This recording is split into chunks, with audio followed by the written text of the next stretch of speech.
Hi everybody, welcome to another Anatomy and Physiology live stream. How is everybody doing? Welcome in, happy Sunday. I hope that you guys are having a fantastic weekend. I'm so ready and so excited to get into some anatomy and physiology for you guys today. But hello, welcome in everybody. We'll get started here in just a second, but quick introduction, hello, my name is Ollie. I go live every day covering anatomy and physiology topics that you guys request. I do other subjects as well on here on TikTok. I also post videos to YouTube as well that you guys request. I take video requests and all sorts of things like that.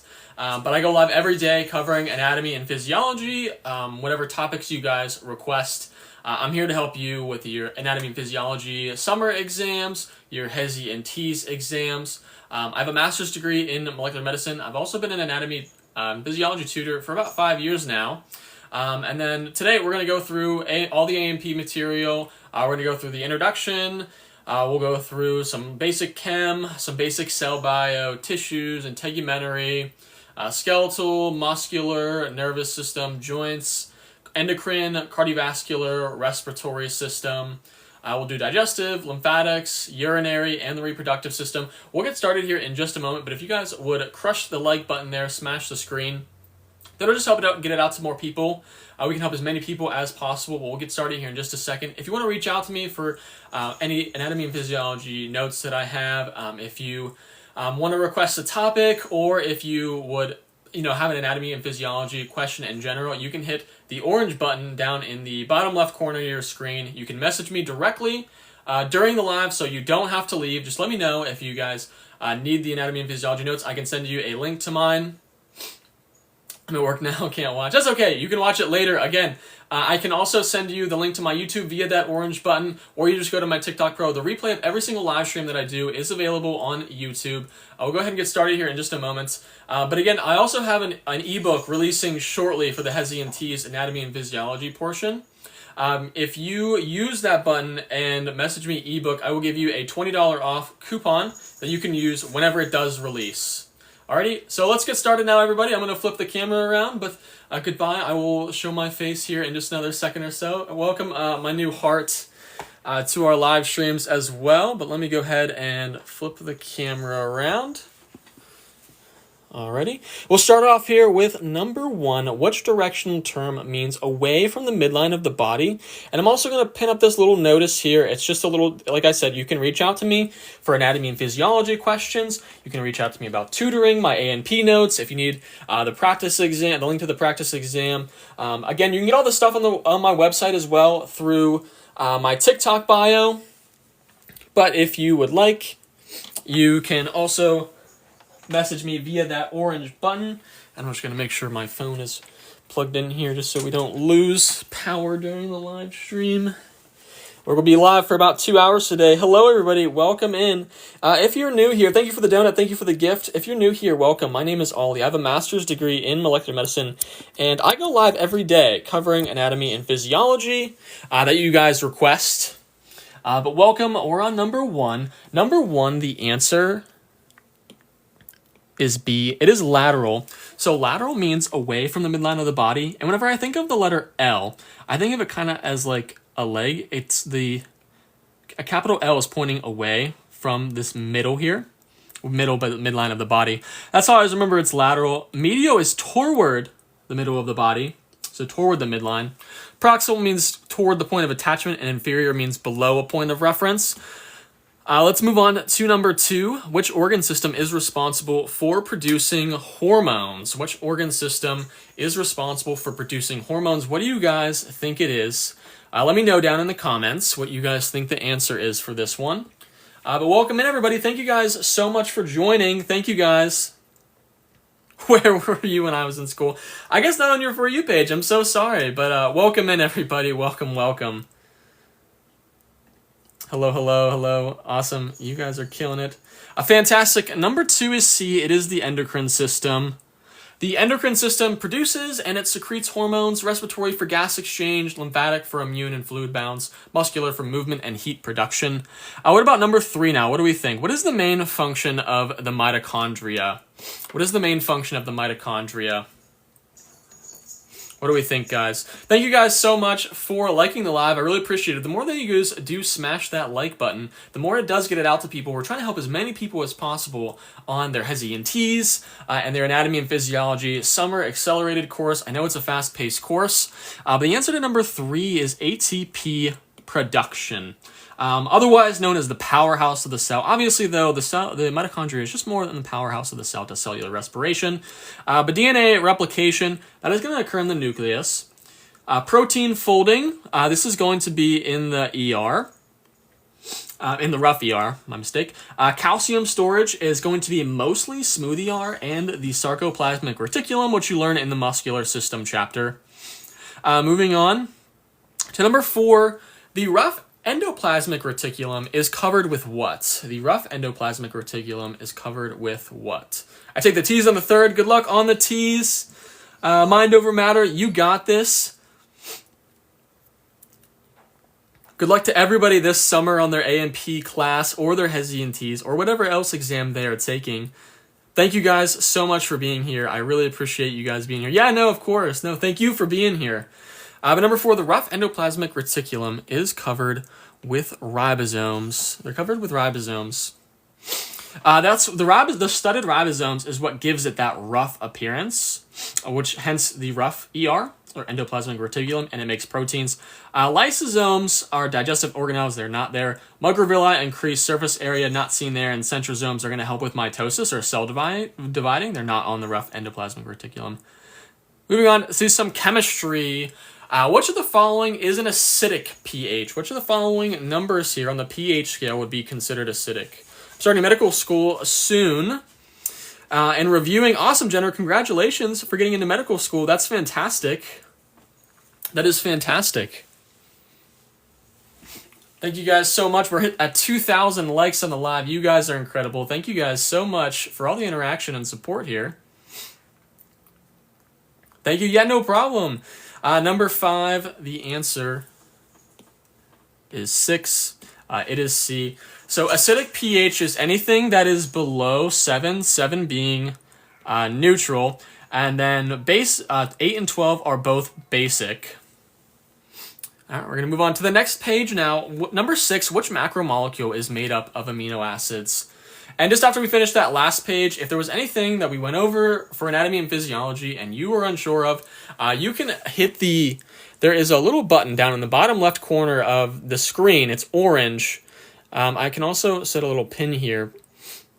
If you're confused with anything, reach out to me and we can see about tutoring or if I can answer any quick questions for you guys. Again, if you're new, welcome. My name is Ollie. I have a master's degree in molecular medicine. I've been tutoring anatomy and physiology for 5 years, and I go live every single day covering anatomy and physiology, plus the other subjects that you guys request.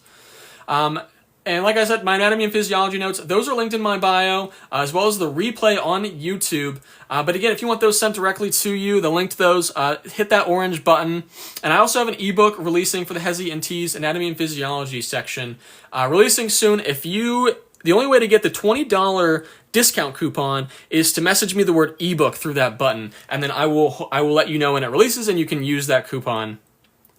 Yep, I can do pharmacology. We did some pharmacology at the end of yesterday's live stream. Number 6, the answer is C. It is proteins. Amino acids make up proteins. Lipids, those are made up of fatty acids and glycerol. Nucleic acids is of nucleotides. Carbohydrates are made of monosaccharides, disaccharides, and whatnot. But number 7, which phase of mitosis involves the chromosomes aligning in the middle of the cell?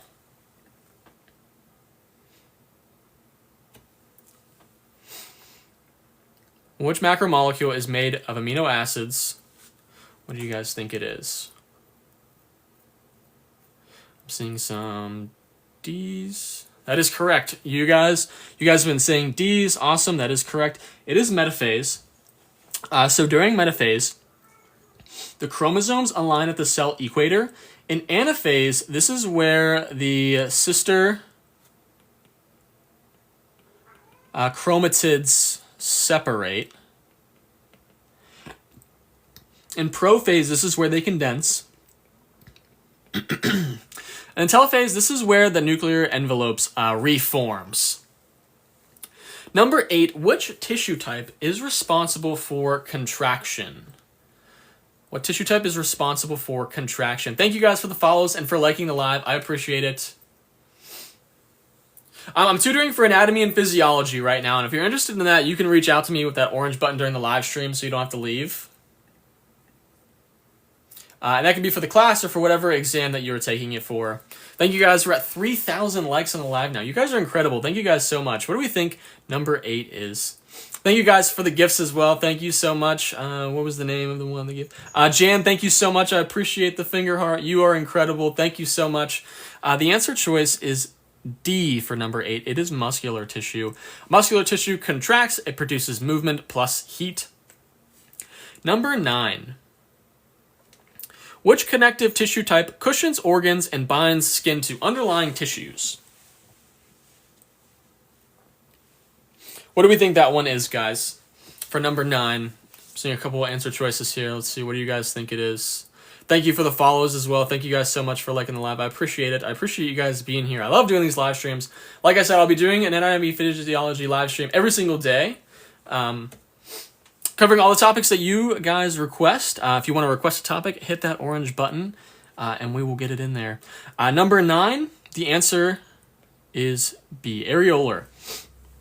So the type of connective tissue that is going to cushion organs and it is going to bind skin to underlying tissue is areolar. This is our loose connective tissue, which mainly functions for binding and cushioning, particularly binding skin to the underlying tissue. Adipose stores fats. Cartilage, this is going to be for structure and support, not necessarily binding. And reticular is going to form the scaffolding for organs. Moving on to number 10. Which gland secretes oils into hair follicles? Kaylin says, "Hey, you're back." You're back too, Kaylin. Hey, you're back too. Tricky question. Yes, it is a tricky question. It is absolutely a tricky question. Thank you guys so much for the follows. Thanks for 4,000 likes on the live. You guys are crushing it. You guys are crushing that screen. I really appreciate it. Again, the more that you guys do like the live, the more that we can get it out to people to help as many people as possible on anatomy and physiology and their upcoming exams and HESI and TEAS. But number 10, which gland secretes oil onto hair follicles? What do you guys think it is? Put your answer down in the comments. I'm seeing a few different ones. What do I have here? I'm seeing some B, some D, some A. So the answer is B. It is sebaceous. Sebaceous glands. They are going to, if you think of the first 3 letters here, SEB, when we think of oil, it's sebum. So sebaceous, sebum. Apocrine glands, these are what your glands are in like your armpits and genitals. Like they secrete pheromones.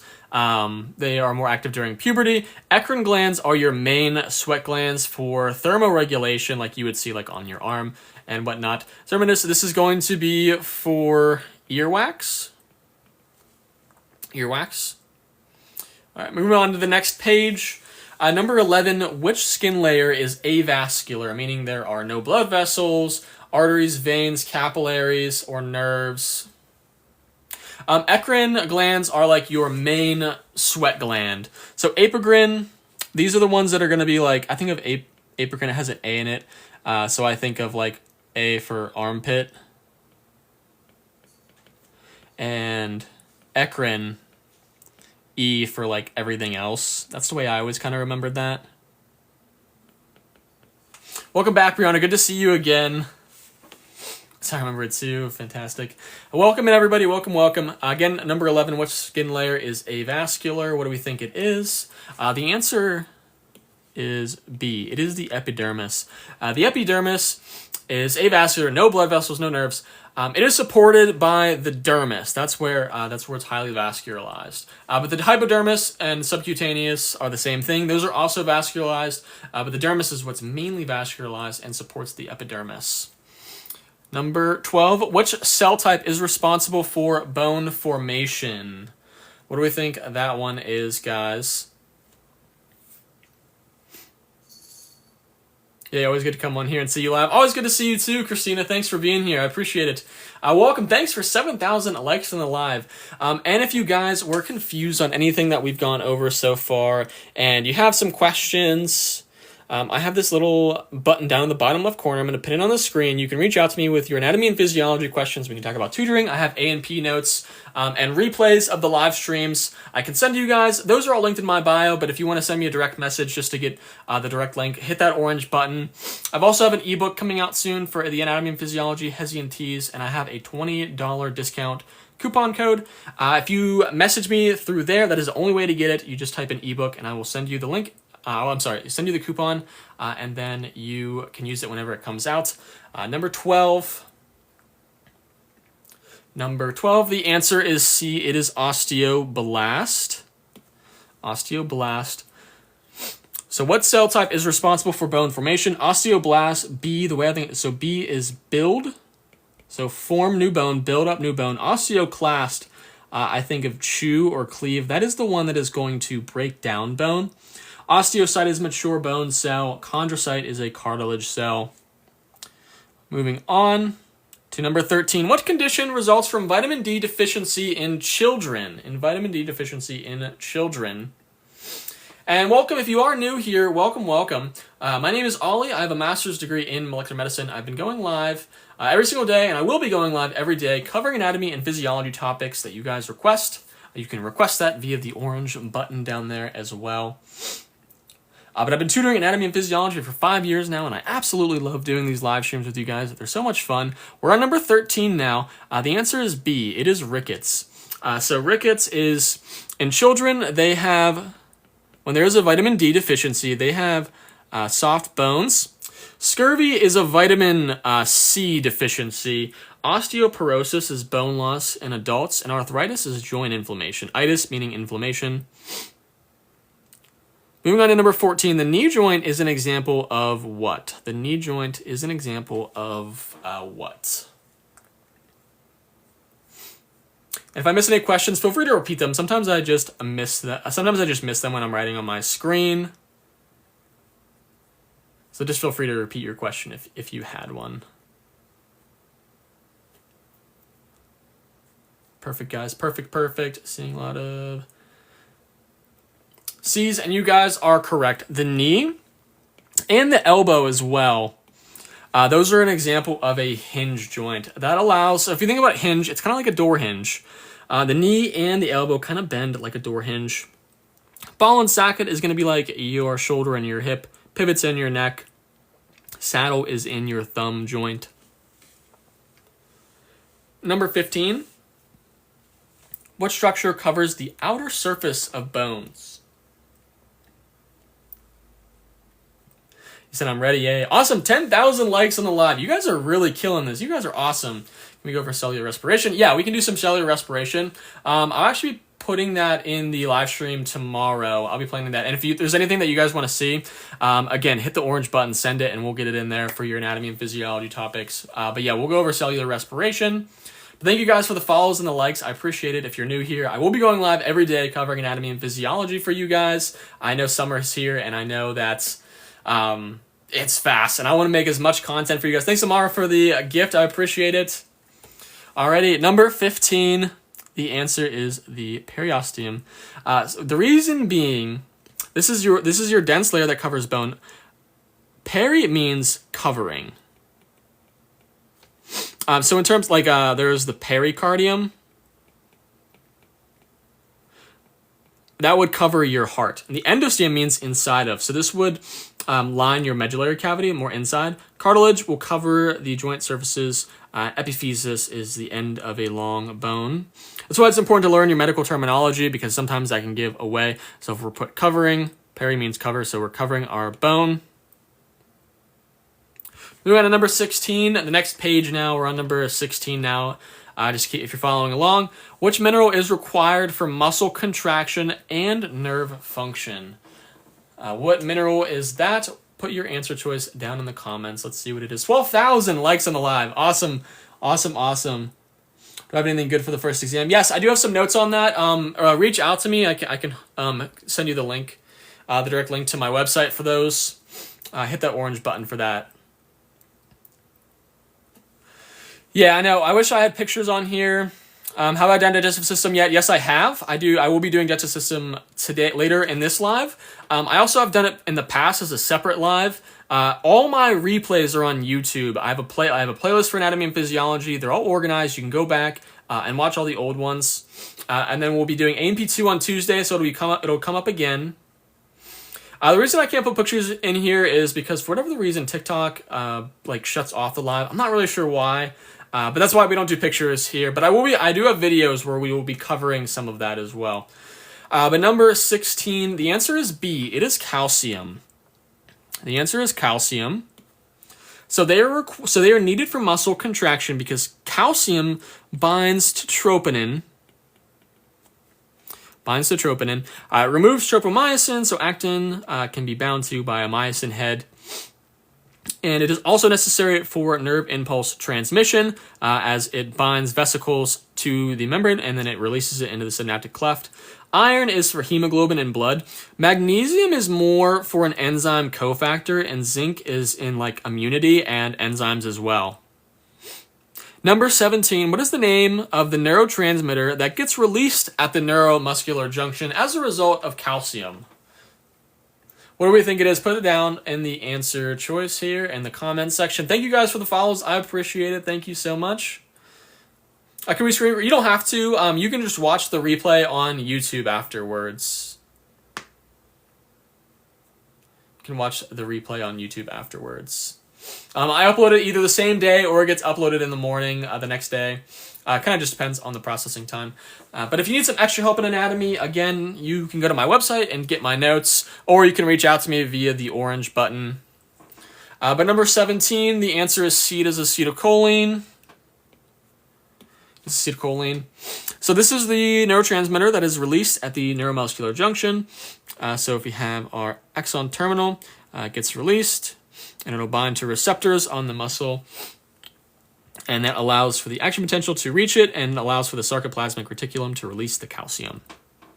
Number 18, I do have a neuromuscular junction video on my page as well. It should be under the playlist of muscular system. Number 18, which muscle type is found only in the heart?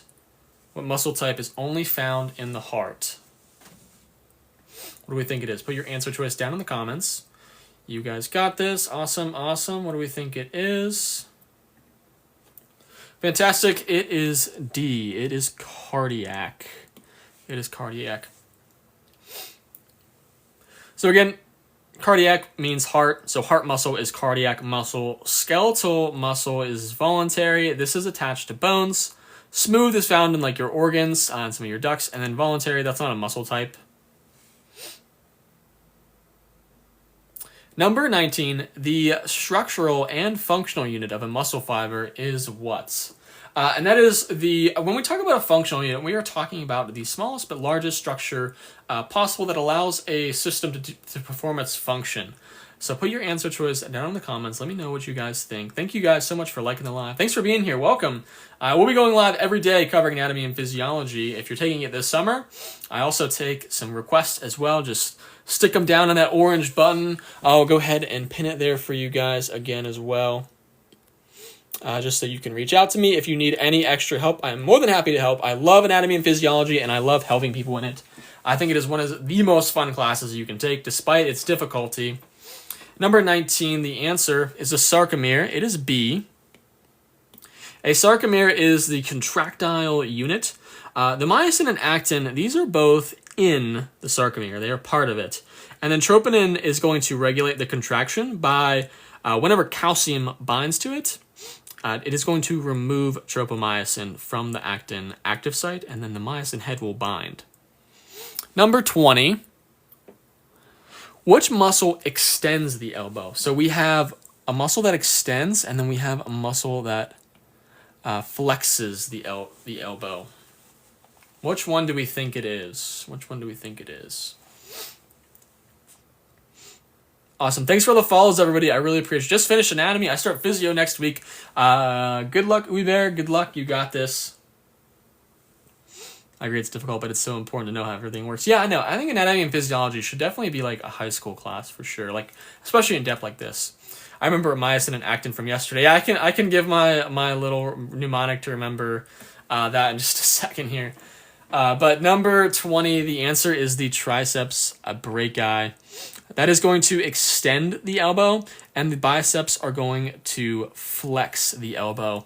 But the way that I always remembered myosin versus actin, in terms of actin is the thin filament, myosin is the thick filament.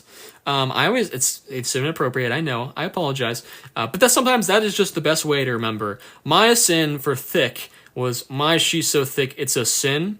And actin was actin like they thick, but they really ain't, means thin. I never forgot it. I always remember that. Everyone I've ever told that has said they have never forgotten it since. So that's my silly, fun, weird way of remembering it, but it worked for me. We're going to move on now to number 21. What is the primary function of the nervous system? What is the primary function of the nervous system? I didn't, for Brianna, she didn't forget. That's perfect. I need that in my notes. Oh my god. No, I love that. I thought it was so funny. Yeah, the more inappropriate, the better the mnemonic. Yeah, I know, exactly. I just passed phys with a B. I'm actually going to start a phys class in high school. Oh my god, that's awesome. No, that's definitely very necessary. So I'm seeing a lot of D's. That is correct, everybody. Number 21 is D. I'm going to move on here now. Communication and coordination. So the nervous system sends and receives information. In terms of oxygen delivery, that is going to be via the circulatory system. Movement generation is the muscular system. Hormone synthesis will be the endocrine system. Number 22, what part of a neuron receives incoming signals? What do we think that one is? Put your thoughts and answers down in the comments section and let me know. And if there's anything that we have gone over that has been a little confusing at all, I do have the orange button down the bottom left corner. You can reach out to me with that.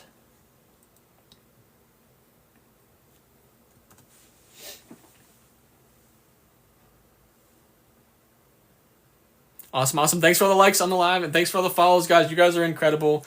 We're on number 22 now. That is C. It is a dendrite. So this is what receives the incoming signal. If we have our just quick drawing of the neuron. These are the dendrites. They receive the signal. The soma, or the cell body, integrates it, and then this structure is our axon. The signal gets sent. The myelin sheath is what speeds up the transmission, and then it gets sent via the axon terminals, and then these are the synaptic clefts, and then there's whatever is receiving that signal that just got transmitted. Number 23, the brain region responsible for balance and coordination is what? What brain region would that be? Put your answer down in the comments. Thank you guys so much for 14,000 likes on the live. You guys are insane. This is good for MCAT review. I have heard so many students telling me that they have been using my lives to study for the anatomy and physiology portion. A little bit of the chemistry and biology portion as well from the live streams. So yeah, definitely is going to be very valuable for you. But number 23, the answer is the cerebellum. The answer is the cerebellum. The cerebellum is going to coordinate balance and our movement. The medulla is for our basic life functions. The cerebrum, people get these two mixed up. Cerebellum, more for balance and coordination. Cerebrum is for higher thinking. And the pons is what bridges the brain areas a bit. Number 24, which system regulates involuntary bodily functions such as digestion and heart rate? Digestion and heart rate. What do you think it is? You guys can put your answer choices down in the comment sections and let me know. 15,000 likes. You guys are insane. Thank you guys so much. That is awesome. Thank you guys. I appreciate all the participation and all the follows. You guys are great. Thank you guys so much. It is fantastic. Awesome. What do we think it is? We're seeing some C. You guys are correct. It is autonomic. Autonomic, think automatic. Somatic means body. That is going to be our voluntary. Central nervous system, that is the brain and spinal cord. Sensory, that's just what detects stimuli. And then 25, where is myelin produced? Among the following, and we'll talk a little more specifically about which ones here in just a moment in terms of some of the cells of the nervous system. But which cell is going to produce myelin among these answer choices? 17,000 likes. You guys are insane. Welcome, everybody. If you're new here, I do go live every day covering anatomy and physiology topics. For you guys that you guys all request. I take requests via that orange button in the bottom left corner. And then also I do have notes for anatomy and physiology if you need some extra help. And I also do have tutoring that you can reach out to me via that orange button. Everything is linked in my bio as well as the replay for the live stream. You can go to my TikTok bio. If you want it sent directly, reach out to me via that orange button. I have an ebook coming out soon as well for the HESI and TEAS anatomy and physiology portion. And I'm giving out a $20 discount coupon that you can only get if you use that orange button and you send me the word ebook. I'll send you the code. And then when the book releases, I will message you. I'll let you know, and then you can use that code to get $20 off. But number 25, the answer is Schwann cells. The answer is Schwann cells. And that is going to be in the peripheral nervous system. So in the peripheral nervous system, myelin is produced by Schwann cells. And then in the central nervous system, we have our oligodendrocytes. These are going to produce it in the central nervous system. All right, we're going to move on now. And number 26 asks, which gland controls metabolism? Which gland controls metabolism? Thank you guys so much for all the follows and all the likes on the live. We're up to 18,000 likes. You guys are incredible. Thank you guys so much. Number 26, which gland controls metabolism?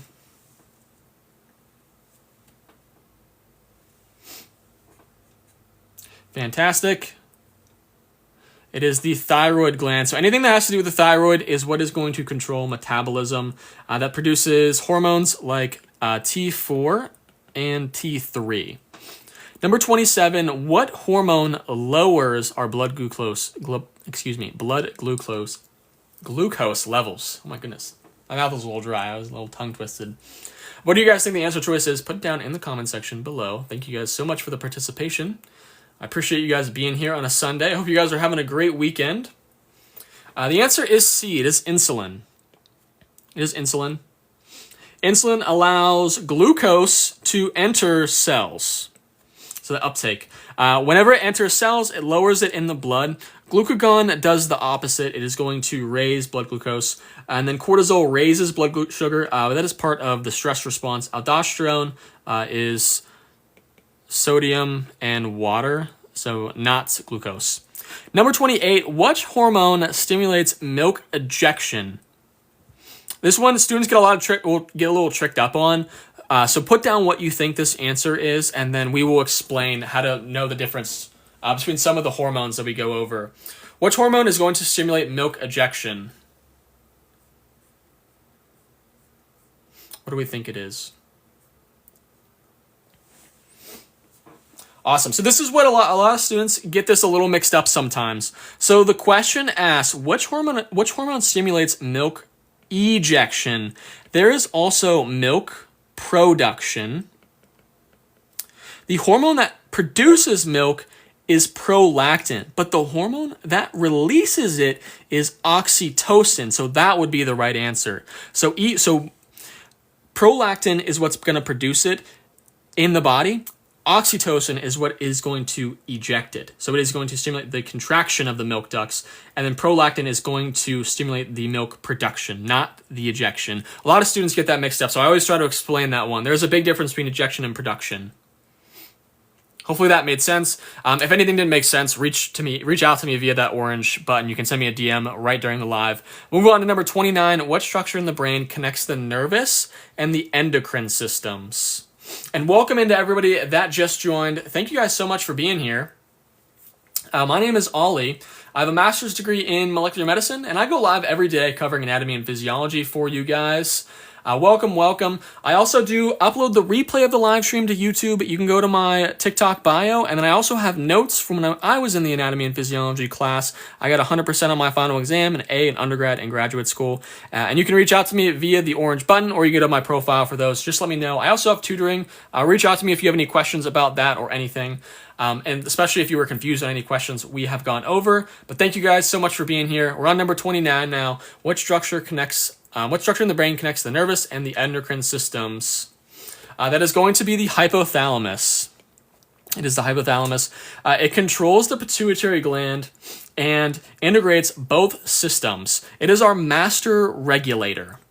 The medulla controls the autonomic functions. The pons is involved in breathing and sleep. The corpus callosum is going to connect both hemispheres. Number 30, which component of blood is responsible for clotting? Which component of blood is responsible for clotting? Of the following, put your answer choice, what you think it is, or your best guess down in the comments. Let me know. Thank you guys. We're almost at 21,000 likes on live. You guys are incredible. Thanks for all the follows, by the way, everybody. I love the new faces. Welcome back if you're not new here and you're joining us again. The answer is C. It is platelets. It is platelets. This is going to help form clots to prevent bleeding. So clotting is to prevent bleeding. Erythrocytes is what's going to carry the oxygen. Plasma is our fluid portion that transports our nutrients. Leukocytes, they are going to help fight infection and a part of our immunity. Moving on. Next page now. Number 31. Which part of the heart pumps blood into the pulmonary artery? Which part of the heart pumps blood into the pulmonary artery? Do I have practice tests specifically on the endocrine system? I don't know as of right now. I'd have to double check on that. If I do, I will put one up soon. I will get one up if I don't have it up. But what do you think? What do you guys think it is? Number 31. Fantastic. You guys are right. I'm seeing a lot of C's. You all are getting it right. That is incredible. You guys got it right. The answer is C. It is the right ventricle. This is going to send deoxygenated blood to the lungs. And that's where it gets oxygenated, and then it comes back via the pulmonary veins to the left atrium. Moving on. Number 32, the primary function of red blood cells is to what? What is the primary function of red blood cells? What do you guys think it is? 22,000 likes. You guys are insane. Thank you guys so much for the follows. Welcome in, and welcome back if you have been here before. We're going live every day covering anatomy and physiology. Send some topic requests, what you're struggling with. We'll go in deeper. We'll go into some deeper dives in whatever everyone is struggling with. But number 32, the answer is B. It is to transport oxygen. And that is going to be via hemoglobin. Fighting infection, that is white blood cells. Removing carbon dioxide, that they carry it, but that's not the primary role. Aiding and clotting, that would be platelets, like we just talked about. Number 33, where does gas exchange occur in the lungs? Where does gas exchange occur in the lungs? Where do we think?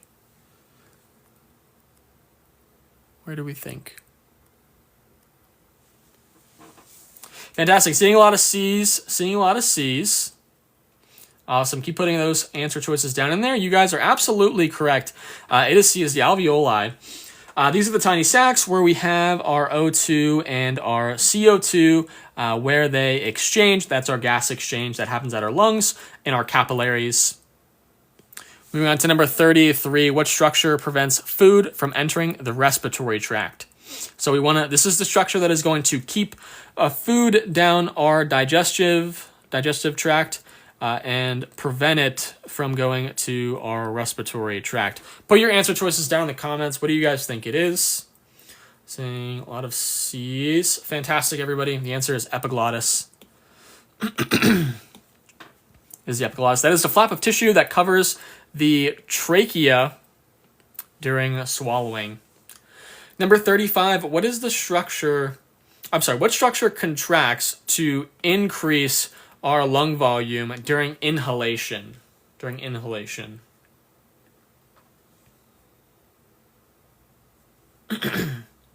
Awesome. Welcome to the live stream, everybody. Welcome.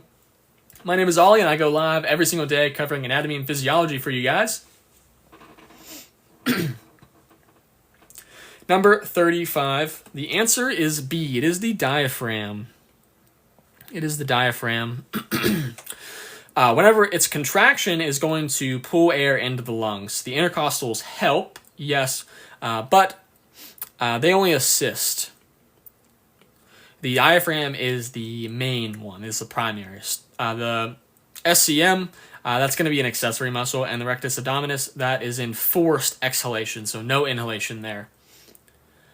Number 36 here, down to the next page. The pulmonary veins carry what? So what kind of blood do they carry it, and where do they carry it? It's really important to know for anatomy and physiology and the HESI and TEAS, the differences between the pulmonary arteries, veins, and whether the blood is oxygenated, whether it's not oxygenated. Yep, I do have tutoring for cardio questions. I need to double check. Send me a message. If not, I'll get them up and we'll do a live stream on those. But all the ones I do have up do have some cardio questions in there. I have done cardiovascular system live streams. The replays are on YouTube. You can go to the link in my bio or send me a message via that orange button and I can send you the link to my YouTube. But 36, the answer is B. It is oxygen-rich blood to the heart. Remember, vein means back to the heart. So it's coming back to the heart from the lungs. The lungs is what's going to oxygenate it, so that's what's going to give it that oxygen-rich blood back to the heart. Number 37, which organ filters lymph and helps initiate an immune response?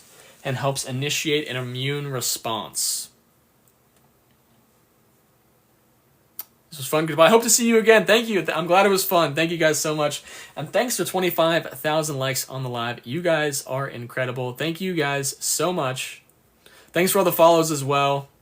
But number 37, which organ is going to filter lymph and help initiate the immune response? The answer is going to be B. It is the spleen. The spleen filters blood. It is going to recycle the old and damaged red blood cells for their iron and their heme. And it stores white blood cells. It has some immunity defense. The liver does filter blood, but not lymph. The pancreas is going to produce digestive enzymes and hormones, and kidneys filter blood for urine, not lymph. 38, which cell engulfs pathogens? What cell engulfs pathogens?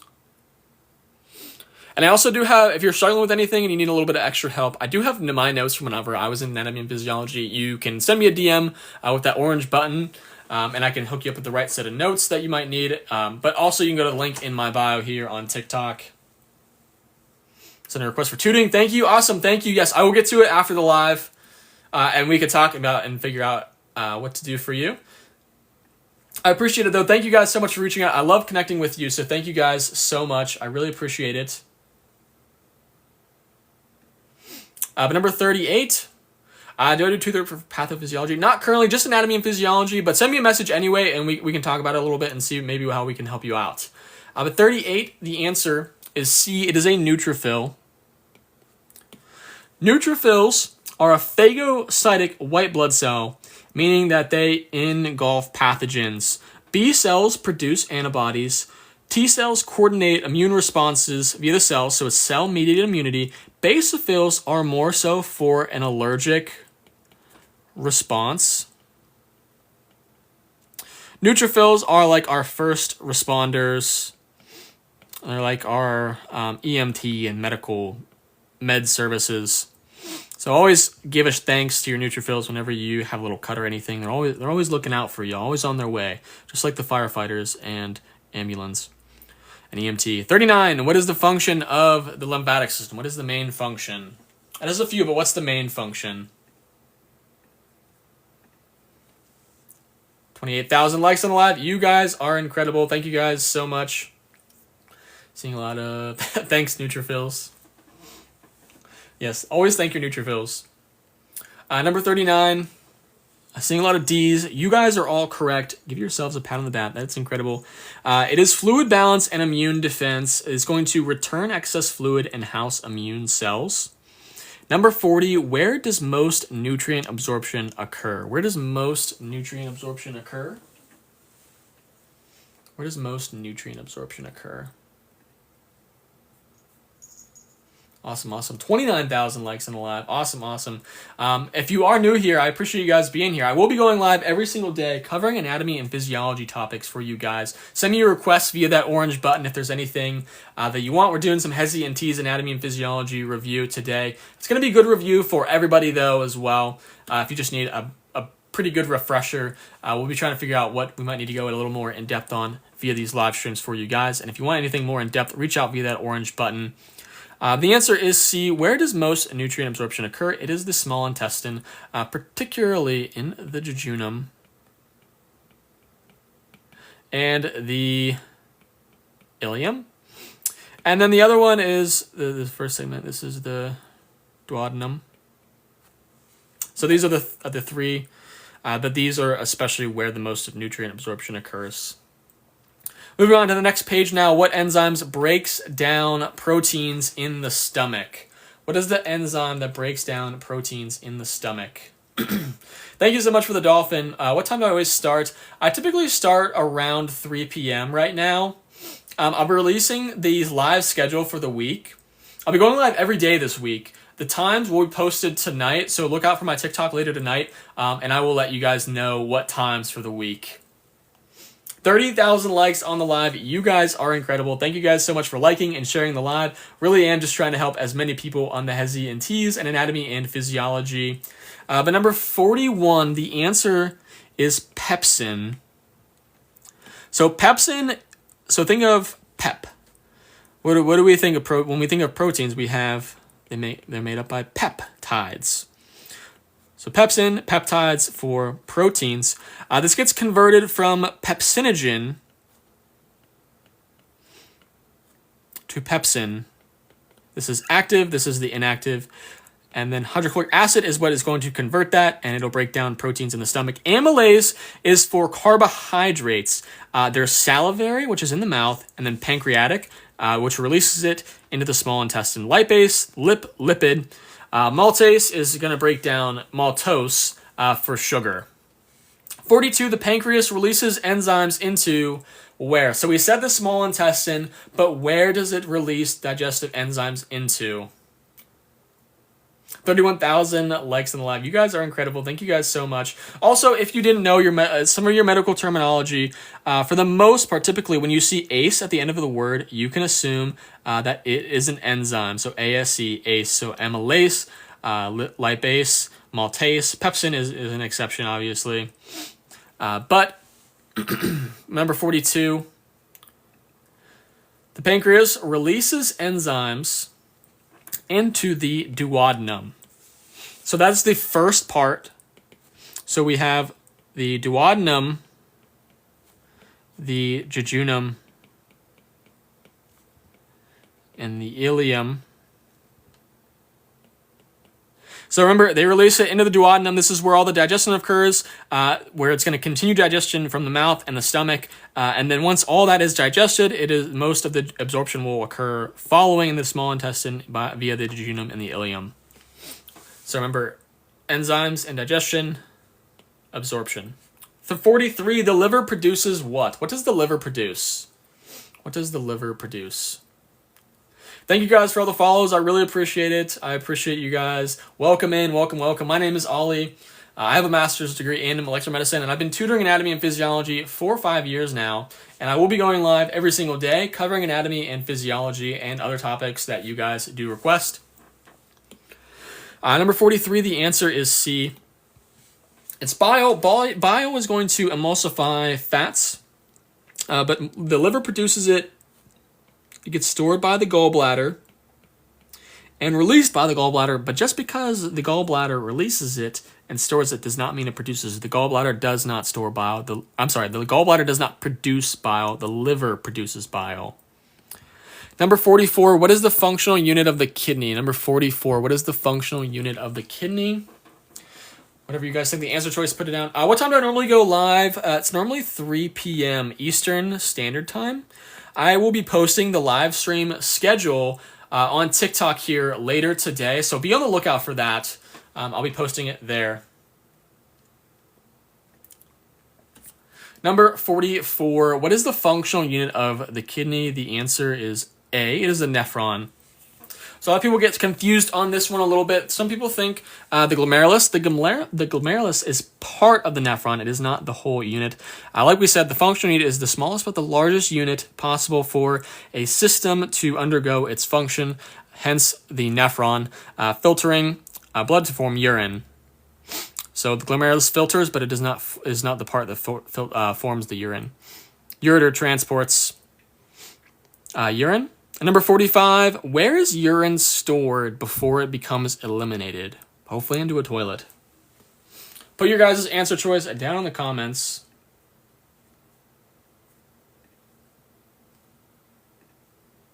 Let me know what you guys think it is. What do we think, guys? What do we think? Awesome, guys. Seeing a lot of D's. If you put D, you are absolutely correct. It is the bladder. I have a very tiny one. I'm always peeing. But yeah, it stores urine until you urinate. Hopefully, please, into a toilet. Don't, not on the, not everywhere else. The ureter is what carries urine from the kidneys to the bladder. The urethra is where we take it. This is where we eliminate it outside of the body. Number 46, which hormone promotes sodium reabsorption in the kidneys? What hormone promotes sodium reabsorption in the kidneys? Put your answer choice down in the comments. Let me know what you guys think. Notes cover on the website. The notes that I have on my website, those are from my, there's a mix of both from my undergraduate level anatomy and physiology class. Undergraduate and graduate, so it's for the course. I have an ebook coming out shortly for the HESI and TEAS for the anatomy and physiology portion, but my bio notes are from general biology from undergrad. So everything is from an undergraduate course. I do have an ebook coming. I have an ebook for anatomy and physiology, HESI and TEAS. It's releasing very soon, and I actually am giving out a $20 discount coupon for that you can only get by hitting the orange button. Just message me ebook. I'll send you the code. I'll let you know whenever the book gets released, and you can use that to save $20 on it if you want some extra help. But my notes, will I be doing in the fall? Yes, I will. But my notes are for anatomy and physiology, the course, like undergraduate, graduate level. Number 46, the answer is C. It is aldosterone. It's aldosterone. That is going to increase sodium reabsorption in the kidneys and water retention. Water follows sodium. Insulin, glucose control, cortisol is our stress hormone. Very minor effect on sodium, so not true. Antidiuretic hormone is what is going to directly retain water.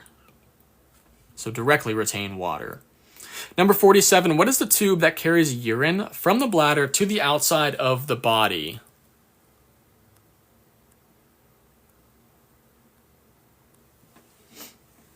Which one is that? We just talked about it. Let me know what you guys think down in the comment. Hey, Dan, welcome in. Dan's a good buddy of mine. Hi, Dan.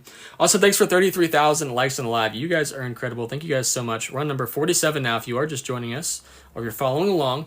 The answer is B, it's the urethra. Some people get, again, ureter and urethra confused. Ureter is from the kidneys to the bladder. Urethra is from the bladder to the external environment. Or outside. Nephron is our functional unit, and the loop of Henle is part of the nephron. Number 48, what structure releases the egg during ovulation? What structure releases the egg during ovulation? What do we think it is? You guys can put your answer choice down in the comments. Awesome. Thanks for all the follows. Thanks for the gift mad skills. Thank you guys so much. Thank you guys for all the gifts and all the subscriptions as well here on. Do I have these questions posted? Yes, I do. They're on my website, linked in my bio. I have that and the answer key. If you want the direct link, reach out to me via that orange button. I will send you the link. And then I'll also send you a link to YouTube if you'd like. I also have anatomy and physiology notes. They're linked in my TikTok bio, but send me a DM via that orange button here. You don't have to leave the live stream. Or if you think of a question, you don't have to leave as well. But number 48, what structure releases the egg during ovulation? That is the ovary. The ovary releases the egg into the fallopian tube. Number 49, the hormone that supports pregnancy is what? What hormone supports pregnancy? In terms of, when we talk about supporting pregnancy, we're really referring to the uterine lining. So what is the hormone that's going to maintain the uterine lining? And hello everybody that just joined. If you just joined us, welcome. My name is Ollie. I go live every day covering anatomy and physiology and other topics that you guys request, like pharmacology, bio and chem. We do mainly anatomy and physiology, but we do some other ones that people request. We're on number 49 now. And the answer choice is C. It is progesterone. Progesterone is going to maintain the uterine lining. And by maintaining the uterine lining, that is going to support a pregnancy. Estrogen does help, yes. But it is not a main pregnancy hormone. FSH is follicle stimulating hormone that is going to stimulate follicle growth. LH, we have the LH surge, which is going to trigger ovulation, which is the release of an egg from the ovary, which we just went over in the last question. Number 50, what structure stores sperm? What is the structure that stores sperm? When do I do pharmacology? Normally on Fridays. I did it after the end of the live stream yesterday. I'll be posting whenever I do pharmacology as well. But if you have any pharmacology requests or any type, please send me a DM via that orange button and let me know what type of pharm you need some extra help on. 35,000 likes on the live. You guys are awesome. Anyone else here because they're curious and love to learn? Oh no, yeah, we have people here that do that. Awesome. But if you're here and you love to learn, thanks for being here. I really appreciate it. I love to learn as well, and I love doing this with you guys, and I love helping you guys learn, and I love learning with you. But number 50, what structure stores sperm? That is the epididymis.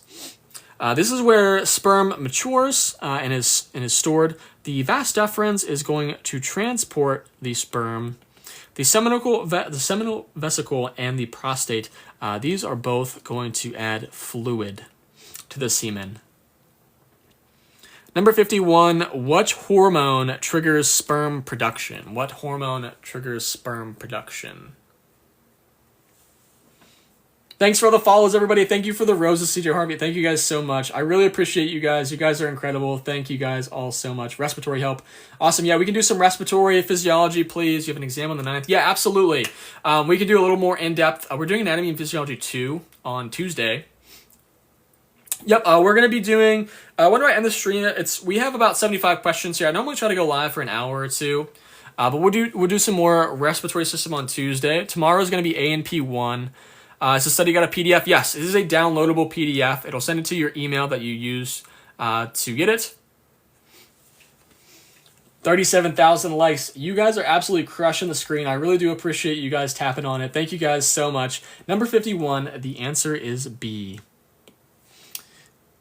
The answer is B. So follicle stimulating hormone.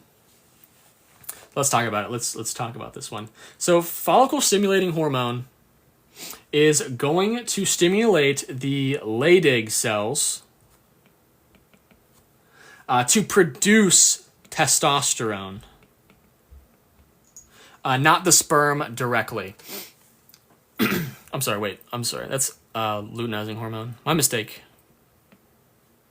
FSH stimulates the Sertoli cells. My mistake, don't listen to that. The Sertoli cells in the testes to support spermatogenesis. The luteinizing hormone is what is for Leydig cells. I apologize about that. I was speaking ahead of myself. And then testosterone is going to support sperm maturing. But it does not trigger the production. All right? 52. Where does the embryo implant after fertilization? Where does the embryo implant after fertilization? I normally start at 3 p.m. Where can I get it? On my website, linked in my bio, or reach out. Reach out to me via that orange button and let me know. Thank you for the donut. I appreciate it. I do have A&P notes. Yep, they're available on my website, linked in my bio, or hit that orange button, I will put a little notice on here, and you can reach out to me via that as well. And we're at almost 41,000 likes on the live. You guys are incredible. Thank you guys so much. I really appreciate it. Normally 3 p.m. we'll be going live every day. If that changes, I will let you know. I will be uploading a live schedule later tonight. But 53, what part of the brain is for, where does the embryo Where does the embryo implant after fertilization? Where do we think? Where do we think? Number 52. It is the uterus. It is the uterus.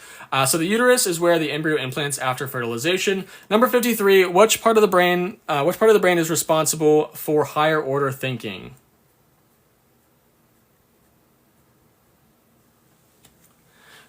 Let me see. What do you guys think? Do I do patho? We sometimes do pathology, yes. Can we do TEAS? We are doing TEAS today for the anatomy and physiology portion, so it's a little bit mix of HESI and TEAS. Oh, you're answering on message instead of live. That's totally okay. That is so okay. Can I explain the last one? So 52. The embryo travels down the fallopian tube and it implants into the uterine lining. That's where it implants and that's where it grows. But number 53, which part of the brain is responsible for higher order thinking? The answer is the cerebrum. This is what is going to coordinate our balance and our movement. Our brainstem is for our vital functions like breathing and heart rate. Our cerebellum is coordinating our movement and our balance. Medulla is a part of the brainstem. That's our autonomic functions, heart rate, breathing, etc. 54. The diaphragm is controlled by which nerve? The diaphragm is controlled by which nerve? What does the diaphragm control? 43,000 likes in the live. Sorry, we're going to get this file. It's available on my website, or send me a DM via the orange button, and I can send you the link to it directly. But you can find everything on my website, but if you're having trouble finding anything, definitely reach out to me via that orange button. Number 54, the answer is A. You guys are awesome. The answer is A. It's the phrenic nerve. This is from C3 to C5. This is going to innervate the diaphragm. It's going to control breathing. The vagus nerve, that is for the parasympathetic control of the organs that are in the thoracic cavity and the abdominal cavity. And then sciatic nerve, that's going to be controlling your lower limb muscles. And then trigeminal, this is for facial sensation and like chewing and whatnot. Number 55, which vitamin is essential for blood clotting? Which vitamin is essential for blood clotting? Thank you guys for all the follows. I really appreciate it. If you're new here, I will be going live every single day covering anatomy and physiology. Normally it's going to be at 3 p.m. I'm going to be posting a live schedule later tonight that you guys can check and see if you guys are able to make it. Will also on my profile, it will say like live event scheduled, and it'll say a time on there as well if you do miss the post. But it'll say what time. But 55, the answer is D. It is vitamin K. Vitamin K. So vitamin K is necessary for synthesizing clotting factors. Vitamin A, this is for vision. Vitamin C, that's like for some of your immunity, plus your collagen synthesis. Vitamin D is going to be with calcium absorption, right? Vitamin K, again, synthesis for clotting factors, so that is going to aid and be essential for blood clotting. Number 56, which system transports oxygen, nutrients, and waste products? Which of the following would that be? Took the HESI and TEAS, and 56 was on it. Awesome. No, that's awesome. Thanks for letting me know that. I'm glad. And again, if there was anything that we've gone over so far that you're a little bit confused about, you can reach out to me via DM during the live stream with that orange button, so you don't have to leave. And if you ever think of a question, you can just throw it in there. You don't have to forget about it. You don't have to leave the live stream and whatnot. You think of a question, you can ask it. I can help provide you to my notes. Also, I have a $20 coupon for my ebook that's releasing very soon. If you message ebook, I will send you that coupon code and you can use it when it comes out.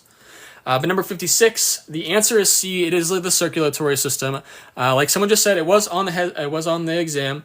Something that you want to know. You want to know what system transports oxygen, nutrients, and waste. That is circulatory. Endocrine is for hormones. Lymphatic is for immune defense and fluid balance. And the respiratory system is going to be for gas exchange, not transport.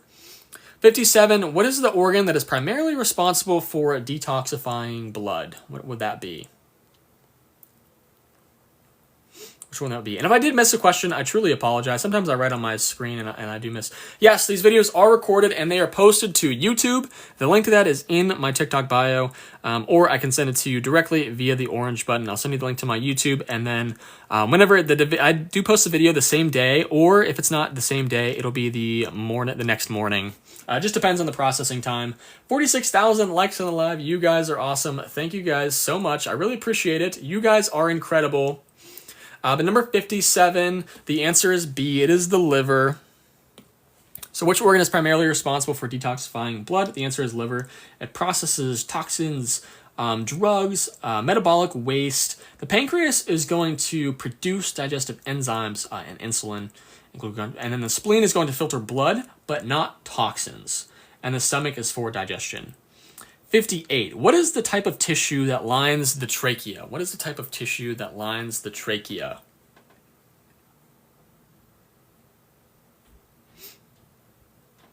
Fantastic. You guys are killing it. What are we seeing here? We're seeing some A's, some C's, some D.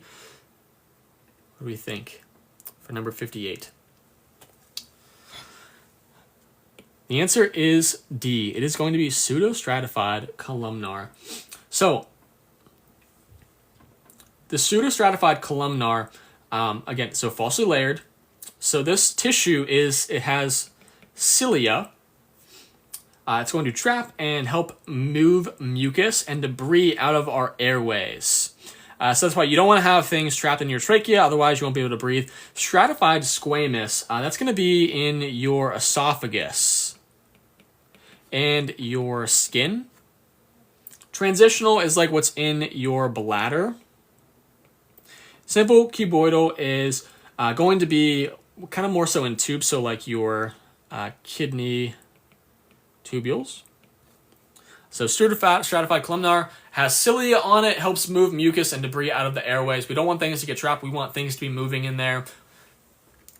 59, where are melanocytes found? Do I want to be a professor? Yes, I absolutely do want to be a professor, yeah. The PhDs don't really have the funding at the moment. So we're on here teaching. The funding isn't going to stop me from teaching. I want to be a professor so bad. I love doing research and I love teaching anatomy. So definitely a life goal of mine. And if I do miss any questions, please repeat the question. I'm so sorry. Sometimes I read on my screen and I miss and things shoot up. But what do we think number 59 is? Where are melanocytes found? Where are melanocytes found? Hope we can help you get the funding by being here. Yeah, no, definitely. You guys definitely can. But again, this is all, the live streams are all free for you guys. I want to make things as accessible as possible, which is why we do these live streams. Thank you for the finger hearts. I appreciate it, Precious. Thank you so much. Number 59, the answer is C. A lot of you put that one. That is correct. It's the stratum basal layer. So melanocytes are in the stratum basal, and they are going to produce our melanin. And a great way to remember the layers of the epidermis is come, let's get sunburned. So this is the most superficial. This is the deepest. So we just talked about our stratum basal layer. B is for basal. That is the deepest layer where the highest mitotic activity occurs, meaning cell division. Let's work from deep up to superficial. So we have the basal, we have the spinosum, which is answer choice A. Answer choice A is going to be where keratinocytes are going to start forming, moving up so that we can get our waterproofing. G is for granulosum. L is for lucidum, which is in thick skin like the palms of your hands or the soles of your feet.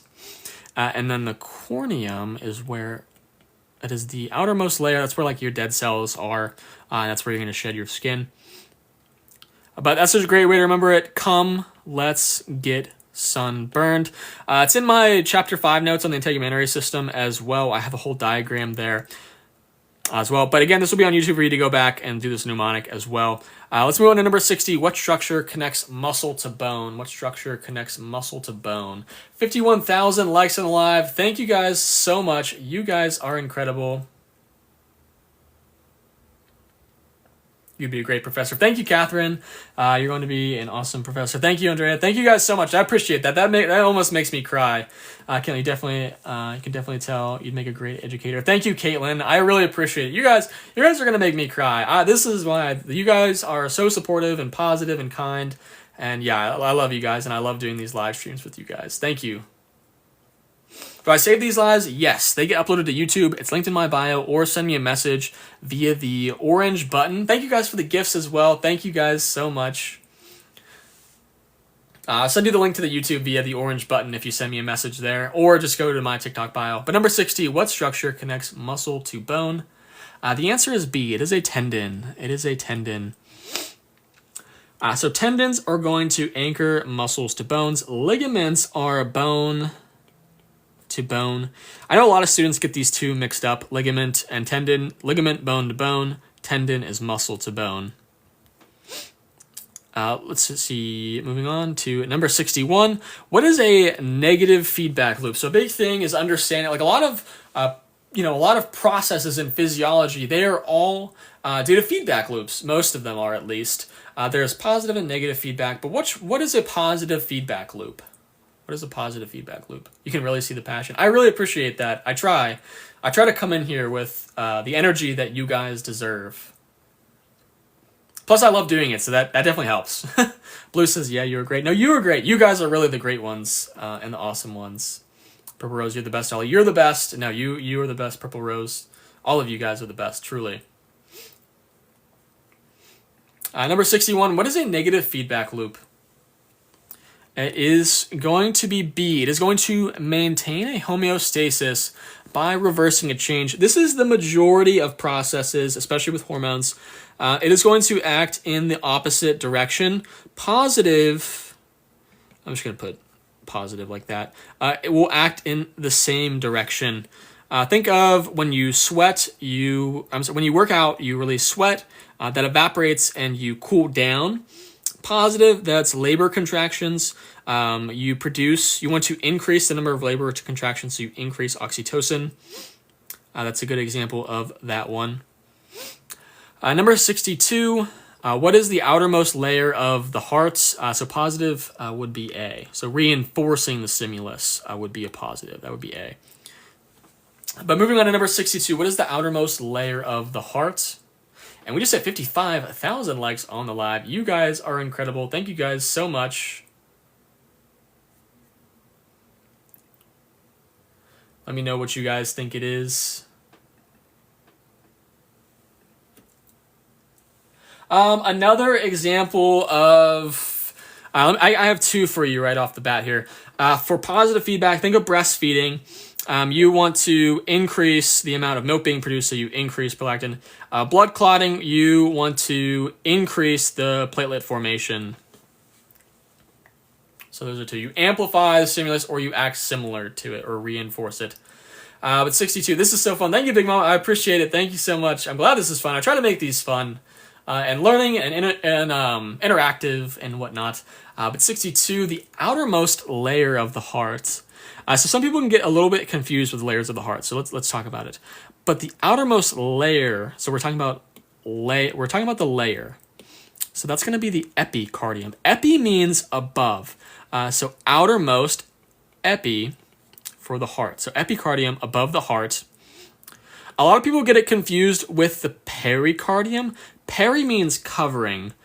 So pericardium is going to be the sac that surrounds the cell. The way to think of peri versus epi, if you think of Perry the platypus, if you're like, oh, like the heart, or like pericardium is like, oh, like now there's a covering, like kind of like Perry the platypus's hat when he puts the hat on. It's like Perry the platypus. Think like that.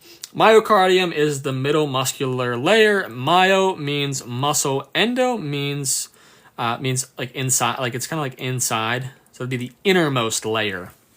But that's kind of how you remember it. That's why medical terminology can definitely give a lot of things away. Medical terminology is very important.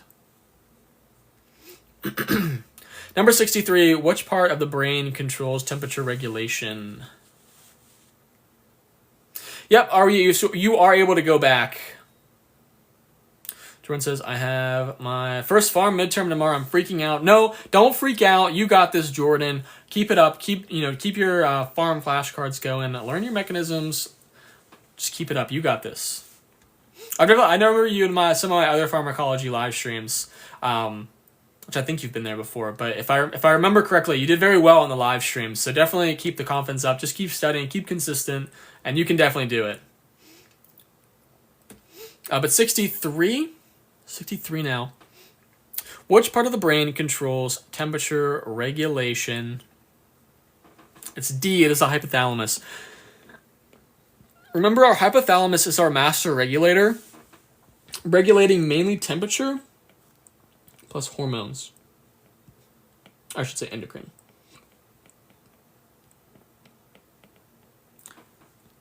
The medulla is going to regulate the heart rate and respiration. I like our autonomic functions as well. The pons is going to control our breathing rhythm, and the cerebellum is going to be coordinating our movement. 64, what is the cell that is involved in allergic reactions? Which cell type would that be? I take the HESI on Tuesday. Good luck, Anna. You got this. I think it was the leaf and star emoji was your name. I'm taking the TEAS exam next week. Good luck on that exam. You got this. You guys are incredible. Thank you guys for all the follows. If you're new here, my name is Ollie, and I'm going to be going live every single day covering anatomy and physiology topics that you guys request. I will be putting... I'm so scared of my physiology exam too. Oh no, don't be scared. You got this. You definitely got this. Don't be scared of your physiology exam. Make your physiology exam scared of you. And if you have any questions about it, definitely reach out to me via the orange button, or I'll put up this little notice here for you to hit, and you can go through and send me any questions or anything like that. Definitely, and I have notes as well that I can hook you up with if you need any extra helps. But number 64. What are we thinking? Okay, seeing a couple different answers. But the answer is it's A. It's a basophil. Basophils, what they do is they release histamine. They release histamine for an allergic reaction. Neutrophils are going to engulf bacteria through phagocytosis. Monocytes, these develop into macrophages. Eosinophils are these are what fight parasites. They are also mildly involved. So, they're mildly involved, but that's their main function. But mildly involved in allergic reaction. Basophils, though, are directly involved because when you have an allergic reaction, you have inflammation. Basophils release histamine, which is going to give us our allergic reaction. 65. Which part of the digestive system absorbs water? Which part of the digestive system absorbs water? Thank you, I'm trying. I have A&P exam 3 Tuesday. Oh my goodness, good luck. Aisha, good luck. Yeah, so neutrophils are phagocytes. Yeah, they engulf pathogens. What app am I using to annotate? This is GoodNotes. What is the other one called? Notability is also a good one. I tried both. I did a free trial. I definitely preferred GoodNotes. They're both good though. You definitely need to be a professor. You're amazing. Awesome. Thank you. I appreciate it. I'm definitely trying. It is eosinophils that fight parasites. I'm really trying. I want to be one so bad. 65. The answer is C. It is the large intestine. So the large intestine is going to absorb water. That is what's going to form that solid matter of feces. The stomach is going to be for digesting proteins. The small intestine is what absorbs nutrients. Large intestine absorbs water. The esophagus is just for transportation. Moving on to number 66. What type of muscle is non-striated and involuntary? What muscle type would that be? I'm rooting for you. Thank you. I appreciate it. The document can be accessed on my website, or you can message me via the orange button there, and I will send you the link.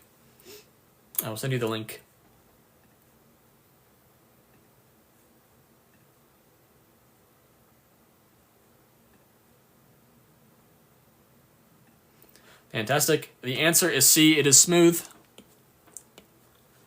It is smooth. Smooth muscles line the internal organs. They are involuntary, and non-striated means they are not banded. And that typically means it just doesn't have rhythmacy to it. Think about it. You're not always eating, so you're not always digesting food in that sense. So you don't want it to always be contracting. Number 67, which protein makes up thick filaments in the muscles? How can I get your notes? You can go to the website in my bio or send me a message via the orange button in the bottom left corner there.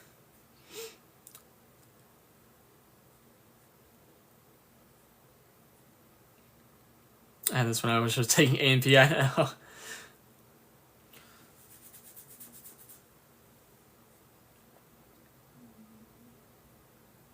Fantastic. What do we think it is? We're seeing a couple different answer choices here. The answer is C. It is myosin. I gave my little mnemonic, or not really mnemonic, but just really fun way of remembering. So myosin is thick, actin is thin. The way that I always remembered it, it was super inappropriate, but if it's inappropriate, you are definitely more likely to remember something. But for myosin being a thick filament, the way that I always remembered it was, she's so thick, it's a sin. And actin was acting like they thick, but they really ain't, means it's thin. Never forgot it. Never had an issue with that type of question. All my classmates were having trouble with it, and I told them what I thought about it. They were like, "Oh, that's gross," but then they didn't miss it on the test. And everyone else who I've told this has said they don't forget that. But again, myosin thick, actin thin. Troponin regulates contraction, and tropomyosin blocks actin binding sites. So just real quick, this is going to block actin binding sites. Moving on to number 68, what structure acts as a pacemaker of the heart? And if you are new here and you do love my little sayings to remember things in anatomy and physiology, my name is Ollie. I have my master's degree in molecular medicine. I'm trying to get my PhD, but I will be going live every single day covering anatomy and physiology for you guys. I'll be releasing a schedule later tonight, so definitely give me a follow. I'll be going live every day. I take requests via this orange little button here. I have notes and I have my replays to the live stream. They are linked in my bio. Every single live stream is recorded and uploaded to YouTube, so you can go back at your own pace. My exact notes from when I was an A&P you can get on my website or that orange button. And I'm also releasing a HESI and TEAS anatomy prep book. It's an ebook. I'm giving out a $20 discount code. It is only going to be available if you type in the word ebook in that orange button. I will send you the code, and whenever it's released, you can use it, and it'll get $20 off. But number 68, the answer is C. It is the SA node. It is the SA node.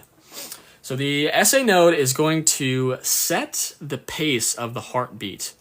And it goes, the order goes SA to AV to, I'm going to put B of his for bundle of his. And then it's just going to go to, I call them the Perk fibs for the Purkinje fibers. So SA node, AV node has the delay, bundle of his, and then into Purkinje fibers out to the ventricles.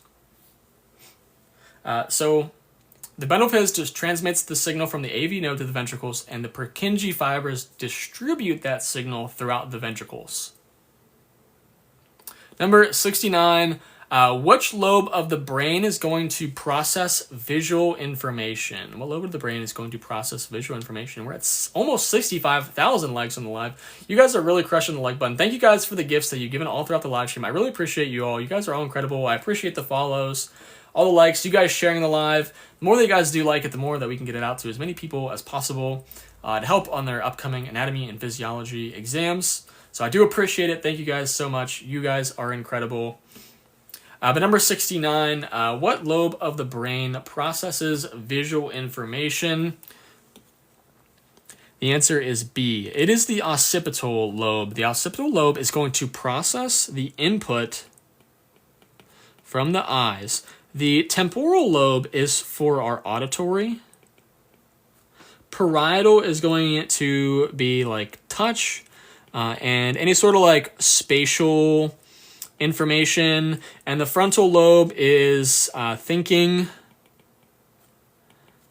and our motor function. And then number 70, which part of the eye focuses light onto the retina? What part of the eye focuses light onto the retina? I see some questions here. Let me answer those real quick. What app is it? This is Good Notes. Worst time with parasympathetic versus sympathetic. The way that I always remembered it was, at least for parasympathetic, para in Spanish means stop. So this is our rest and digest. I always thought of a parachute, so slowing down. It slows you down from falling. Rest and digest. And then sympathetic was our fight and flight. The answer to number 70, the answer is C, it is the lens. And if you have any more questions or you're confused about anything with anatomy and physiology, you can reach out to me via that orange button in the bottom left corner. I can help maybe explain some things a little better, some quick questions. I can help maybe with tutoring, or I can link you to some of the study guides that might be best helping you to understand things a little better. Just reach out via that orange button. I just put a little message there. You can send me a direct message during the live stream, so you don't have to miss anything here. But number 70 was the lens. The lens adjusts basically what it does is it adjusts the shape. Adjusts its shape to focus light accurately onto the retina. The iris is going to control the pupil size. The cornea begins light bending, but it doesn't focus it. And then the sclera is the outer white layer of your eye. So not like anything involved in focusing. So this is the outer white layer. All right. We're going to 71. Which gland is involved in the circadian rhythm? Which gland is involved in the circadian rhythm? Could you explain where parasympathetic stimulates the system? Yeah, we can talk about in a little bit here. Who made these questions? I made these questions from my textbook. 70,000 likes on the live. You guys are insane. Oh my gosh, you guys are incredible. Thank you guys so much. But number 71, which gland is involved in the circadian rhythm? The answer is C. It is the pineal gland. It's the pineal gland. So the pineal gland secretes melatonin. This is going to regulate our sleep-wake cycle, which is known as our circadian rhythm. Thyroid is for regulating metabolism. The pituitary is like the master gland. So that's going to like release hormones and it can help regulate other endocrine glands. And the adrenal is going to be for our stress hormones. So we have the epinephrine as adrenaline and norepinephrine from the adrenal medulla. And from the adrenal cortex, we have cortisol. And 72, and then there's other hormones as well, but we're going to move on. Number 72, what is the most nitrogenous waste? Major nitrogenous waste in urine. Which one would that be? 72,000 likes. You guys are incredible. Thank you guys for smashing the screen. I really appreciate that. Thank you guys for all the follows as well and sharing the live as well. You guys are incredible. Thank you guys. I'll be going live every single day covering anatomy and physiology. You can expect it to be around 3 p.m. Eastern Standard Time. But if I will release a schedule letting you know the exact times of those. And then also my profile will have like a live event scheduled and it'll say the time if you missed that for whatever. So you can always check my profile and see what time I'm live that day. And then if you don't see me live, I will be posting every single replay from the live stream to YouTube afterwards, so you can go back at your own pace. The link to that is in my bio, or send me a message via the orange button, and I'll send you the link to my YouTube. And then I have notes for anatomy and physiology if you need some more help. I have tutoring. Again, those are all available on the link in my bio to my website, or send me a message via that orange button. I'm more than happy to help you out. Number 72, the answer is D, it's urea. It is urea. And urea is that like main waste product from protein metabolism. All right. Protein metabolism. Uric acid is a minor component, but uric acid comes from nucleic acid breakdown. Oops. Not protein.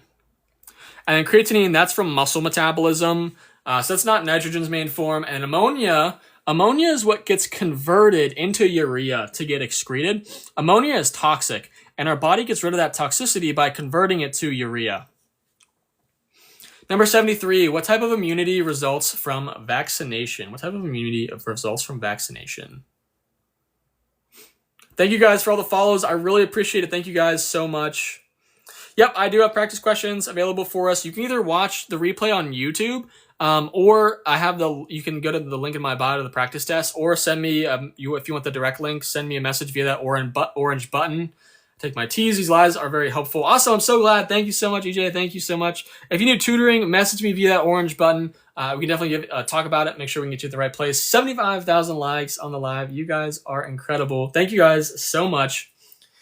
Number 73. What type of immunity results from vaccination? The answer is C. It is active artificial. So vaccines stimulate your immune system to produce antibodies. So passive natural it's like would be like from your mother. So those would be your antibodies that you would get from like breast milk. Passive artificial is if you were to inject antibodies.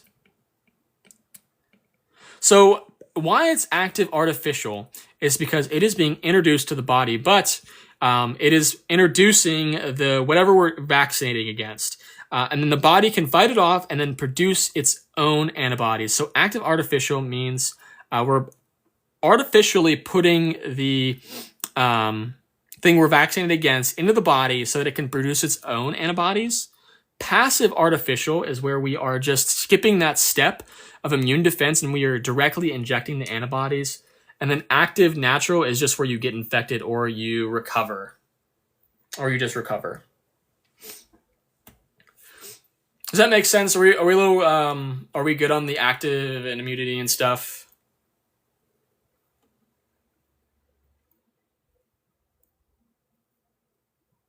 Should say this in the media studies. It's very interesting. Were we good on the immunity?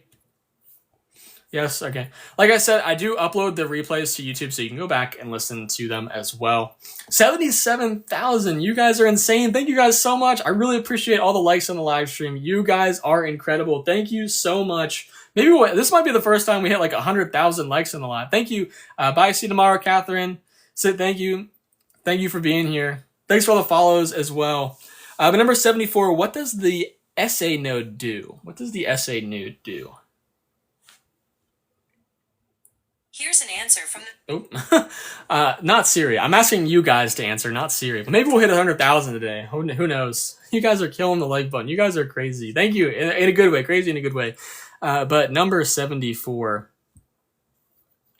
So basically passive, natural is from mother to child. Yeah, in a sense. It's passive and naturally occurring. So that's like from the breast milk. But the answer choice is B. It is going to set the heart rate. So that is going to initiate that electrical impulse that starts each heartbeat. Contracting the ventricles is by the Purkinje fibers pumping blood to the lungs. That is the right ventricle. And filtering the blood, the kidney and the liver do that. 75, which hormone is produced by the pineal gland? We kind of just covered that one, but which one do you think it is, guys? 83,000 likes. Oh my gosh, you guys are crazy. We're getting close. Thank you guys. Oh my goodness. Thank you. That's so exciting. I'm going to get so hyped if we hit 100,000. I'm going to go nuts. I might get so hyped I wake the cats up from their little cat naps. But 75, what do we think it is? We kind of just went over it. The answer is B. It is melatonin. The answer is melatonin. I will stick around here. So those were all of the link to all my videos. You can either message me via the orange button there, or you can go to my profile and hit the link in my bio. Thank you, Daydreamer, for the gummy bears. Thank you guys, all the gifts. Those are all the questions. I am going to stick around though and answer some questions. But thank you guys. The answer was B. But let me flip the camera around here real quick and I will say hello. Awesome. Hello, everybody. Hello. This is the face that has been yapping to you about anatomy and physiology for the past hour and a half. Thank you guys so much. We're at 90,000 likes on the live. We're almost at 100,000. If we could get that, that would be insane. But I'm going to stick around here. I mean, how long have we been live? Maybe for about like 20 minutes. What do we say? I can answer some quick questions. Maybe we can do some like diagrams here. I have about like 20 minutes, so I'll stick around here. But if you are going to leave the live, I hope to see you in a future live. Again, hello, nice to meet you guys. My name is Ollie. I will be going live every single day covering anatomy and physiology. I do other topics as well. I do pharmacology, biochemistry sometimes. Send me a message via that orange button, and we can talk about what we might see in some of these exams. Thank you guys so much for taking your TEAS on the 9th. Good luck. Hi, Ollie. Hi, Marie. Hello. Hi, Kayla. Future Professor Ollie, thank you. When do I do pharm? Normally on Fridays, I do pharmacology. I will be sticking around here I'm looking at my computer here. That's how I see some of the comments, because you guys comment and it's crazy and it goes so fast and I appreciate it. Thank you for your time. Thank you. Bye, Ollie. I'm a respiratory therapist. Elizabeth, you're a respiratory therapist. Oh my goodness, that's awesome. I had a friend who is a respiratory therapist, and she absolutely loves it. So definitely, yeah. It's oh my gosh, guys, we just hit 100,000 likes on the live. That's crazy. You guys are insane. Oh my god, that's the first time. I've never gotten this many likes on a live. You guys are awesome. Whoa. Oh my god, that's crazy. Thanks, guys. We did it. You guys did it. Awesome. Thank you. Oh my gosh, I'm so grateful for you. I love doing these live streams. I truly, from the bottom of my heart, I love you guys. Yes, I did get an anatomy model. I've been dying for one. I figured it'd be like a nice little prop to have in my videos. But yes, from the bottom of my heart, I love you guys and I appreciate you guys. You guys are awesome. I really appreciate you. Thank you guys so much. Sorry, if I'm looking not at you guys, it's because I have my computer and I have all your comments here. You're welcome. You're awesome. You guys are awesome. Do I cover microbiology? Yes, I do cover microbiology sometimes. Let me know some microbiome topics. I know some people have been saying everything. We finally see your face. Yeah, I know. I've been trying to show my face a little more in the beginning of the live stream and then after, and then I'll probably occasionally we'll probably stick around here for another like 20 minutes. I'll flip it back and then I'll flip it back again. Thank you for popular. Thank you, Belina. Thank you so much for all the gifts, guys. You guys are incredible. Thank you guys so much. Thank you guys. We have a little cat there. I don't know if you can see him in the background there, but we have our cat here. When will we do more anatomy and physiology? Tomorrow, 3 p.m. I think 3 p.m. I will put a live schedule on TikTok here. Do I think anatomy and physiology is a good starting point for those wanting to go into healthcare? Yes, I do. I do think anatomy and physiology is a pretty good indicator if you will like being in healthcare, just because having a really clear understanding, like especially like for the heart, that is like one of the most important things, like understanding blood flow through the body, where you have your inferior vena cava and your superior vena cava, and they go into, I have the right here, so this is when I can do my diagrams. We have the right atrium. We have our tricuspid valve. Let me see if I can set this up in a way. Can you guys see this okay?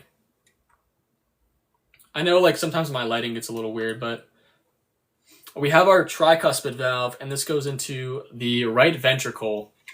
And then we have our pulmonary artery, which again, artery is blue because it has deoxygenated blood.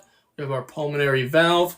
This is going to go to the lungs, where it's going to get oxygenated, and then it'll come back via the pulmonary veins. And if we flip this around, that's going to be here and here. They're the red ones. And they enter the left atria. And then we have our bicuspid valve. Remember, whenever you go try clothes on, you try before you buy them on. Try them on before you buy them. So tricuspid valve before you bicuspid valve into the left ventricle. My eyes piercing blue color. I appreciate that. And then we have our aortic valve, and then this is our beautiful large aorta, and then out to the rest of the body. So that's really important in healthcare. I have a couple videos on blood flow through the heart. I have this anatomy model that just came in. I actually have a funny little unboxing video that'll be coming out later today. Actually, probably right after the live stream. But yeah, pretty much the way that I always thought about blood flow is if you are, think of it like when you want to practice, whenever you go to work for the first time or a friend's house, you follow directions to go there. And whenever you're trying to learn it, you should draw it out. Like go through the blood, go through the heart and the blood flow, and describe where things are. And then you've done it. After a while, when you've gone to work, you don't need your directions anymore. You don't need your reference for studying blood flow. So that's kind of how I always recommend studying blood flow. You thought it was a bong? Oh yeah, no, that's so funny. The pericardium wouldn't count as the outermost layer of the heart since it's just the sac covering. Yes, it would. It's the covering. Let me see. Where did I get my model phone? I got it from Amazon. I will actually put a link to it I have a recommendations tab on my website. I'll put it on there for you guys. It's actually a great model. I mean, I just got it. But yeah, it's awesome. I want to get more, but it kind of came a little smushed. It came in a bag instead of a box, but it has like the little answer key here as well for it. But yeah, I definitely want to make some videos with it if you guys are interested in that. I do have dates when I will cover microbiology. Not yet, but I will definitely be posting about it. Flashcards help. Yeah, I think flashcards, I don't really particularly like flashcards.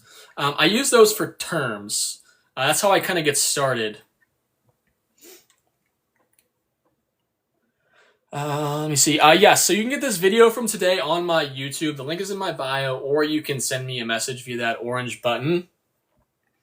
But yeah, so if you're new here, hello, nice to meet you. This is my face. We were just doing some anatomy questions.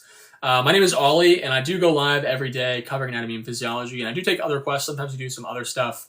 I have my master's degree in molecular medicine. I just got that in November. And I've been tutoring anatomy and physiology for about 5 years, and I really do want to get my PhD. The funding isn't there currently, and I want to become a professor one day. But the funding is not going to stop me from teaching. That's why I'm on TikTok right now, trying to do these live streams. And honestly, at the end of the day, it's like you get these live streams for free and the replays for free. Congrats on the masters. No, thank you so much. You're new here. Welcome, Apple J. Welcome. But this is essentially, I want to help. This is going to help me practice teaching in a way. This is definitely a good experience.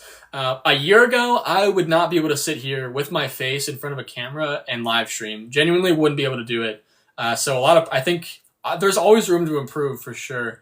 But if you go back to September and watch my videos and compare them to now, very big difference. This has really helped my public speaking skills and stuff. Let me see. Other questions here. You're an awesome teacher. Thank you.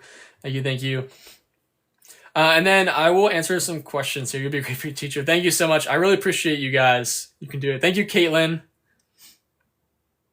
New here. Congrats. Thank you guys. Thank you guys for the congratulations. Okay, yeah. So my ebook, how am I guessing 24? You're absolutely correct. I am 24. Yes. The ebook. So it's not out yet. It's almost done. It's getting reviewed. But when it is done, if you send me a message via the orange button, I'm sending a $20 coupon code for it. And then I will put you on a list and I will message you when it's out. And then you can use that to get $20 off of it.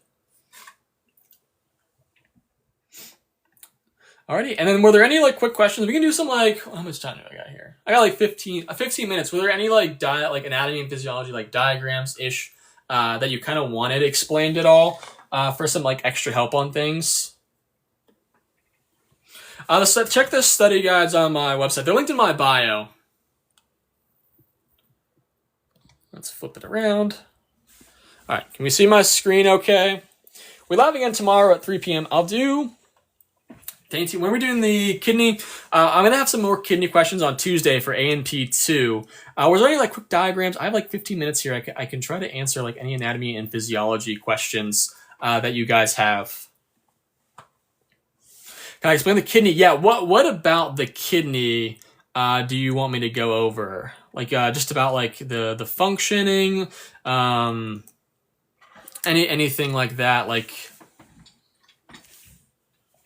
me scooch my chair up here. But the kidney is really for, so we think of our kidney, think of it, it's your body's like natural filter. It's the Brita filter for blood. So it is going to, and while you guys put in questions, I'll write down the functions. It's going to filter our blood. It's going to balance fluids. Let me put this extra thing here so I can scroll down some more while I write. Balance fluids. It's going to regulate blood pressure. It makes some hormones. And then it's going to activate vitamin D. Yes, functioning. Going back to question 1. We're not going to go back to question 1. It'll be on YouTube afterwards for you guys to go back and watch.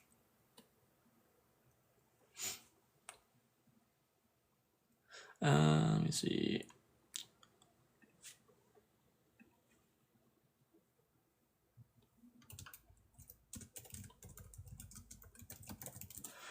So for the kidney in the nephron, our loop of Henle. Oops.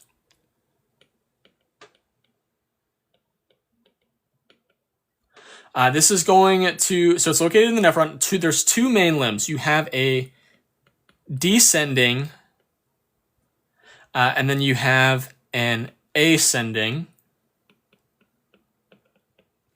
In the descending, this is where water leaves. And it gets reabsorbed into the blood. There's no salt movement there. Think of like descending, like descending the water out. Ascending is where you see like your sodium and your chloride. They get pumped out. And water stays in here. So H2O stays. As the ascending limb, it's because it is impermeable to water. This is important because it creates a concentrate. What gives the kidney its concentration gradient, meaning that it gets it's super salty around the nephron, which basically helps your body reabsorb water layer and concentrate the urine.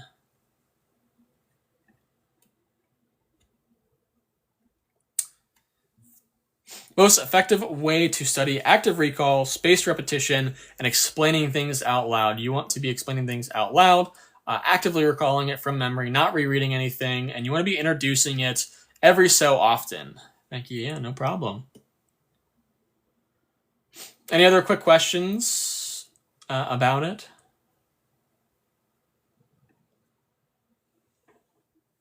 Currently on mitosis.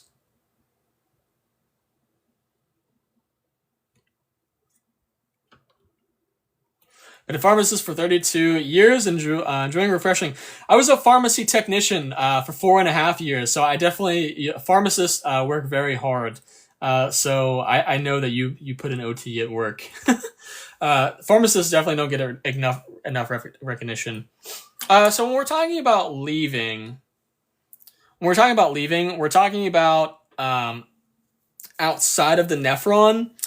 Which would go to your interstitial fluid, move into your blood vessels. And this term, like peritubular capillaries.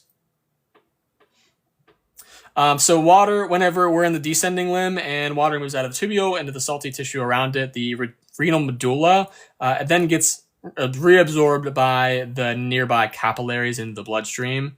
And then when we're talking about the ascending limb, it's going to transport out to the medulla again, making the medulla salty, and then again entering the bloodstream. So leaving, not necessarily, just meaning kind of back in your body, reabsorption.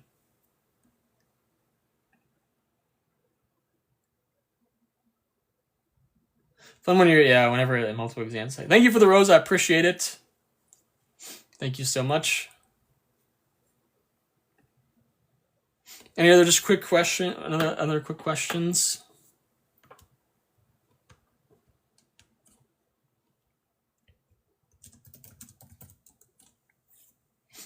Any other quick questions?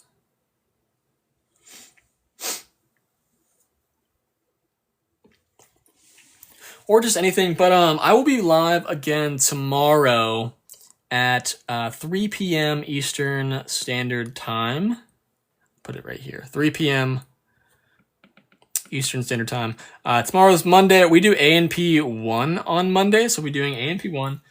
Tuesday will be A&P 2, and then we'll be doing anatomy and physiology, and we'll go into depth about more anatomy and physiology stuff, like Wednesday, Thursday. Friday, we normally do some pharmacology, so we'll be incorporating some pharmacology into the live stream as well. But yeah, so we'll be doing pharmacology on Friday. We'll be incorporating, so Don, pharmacist, we'll have some pharmacology for you on Friday. I love doing pharmacology. I definitely think it's very fun to do. So yeah.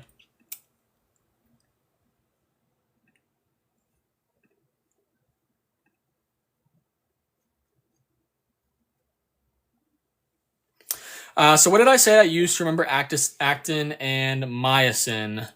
So myosin and actin. Myosin is thick, actin is thin. And I remember it as my she's so thick, it's a sin. Actin like they thick, but they really ain't means thin. So that's my silly little way of remembering it. Very silly, but never forgot it. Anyone else has never forgot it. So yeah. If you think it's funny, yeah. All my classmates thought it was hilarious. They were always struggling with remembering the difference, and I don't know couldn't tell you where it came from. Genuinely couldn't tell you. But yeah, couldn't tell you where it came from. Just randomly thought of it. But yeah.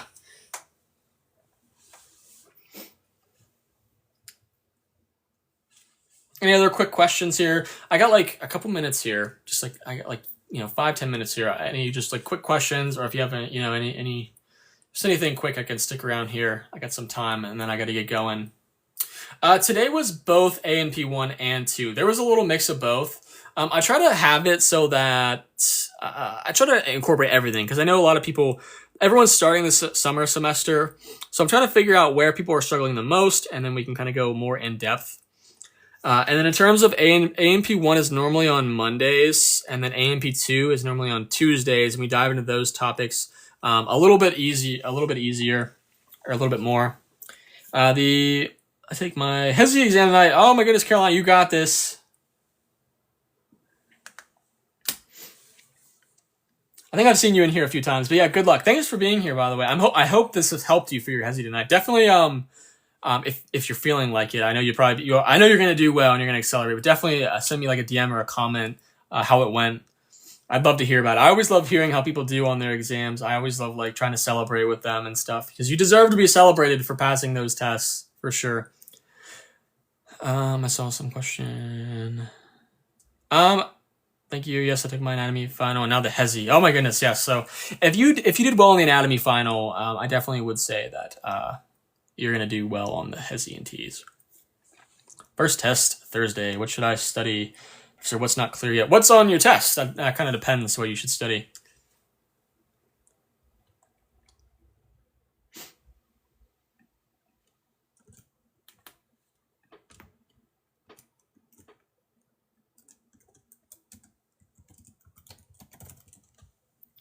AMP like diffusion. Are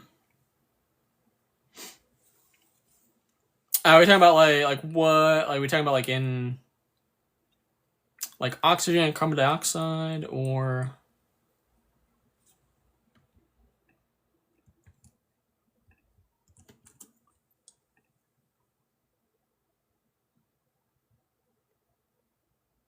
thank you. Yeah, no problem.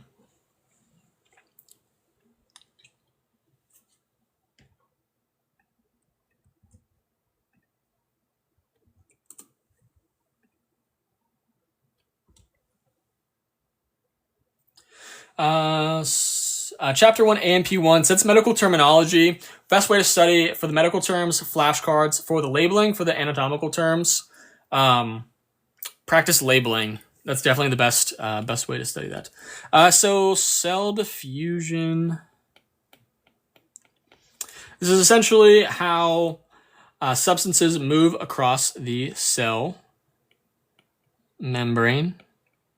It can be done actively or passively. Active means it requires ATP. Passive means it does not require ATP.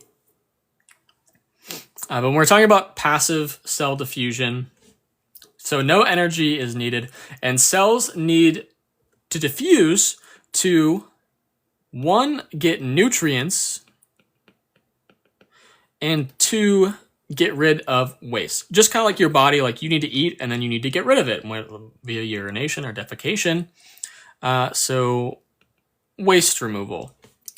The cell membrane is sort of like your, it's your door. So it's semi-permeable, means that some can pass through, others need help, which is where you get facilitated diffusion. So facilitated diffusion means that something has to assist it to come in. But simple diffusion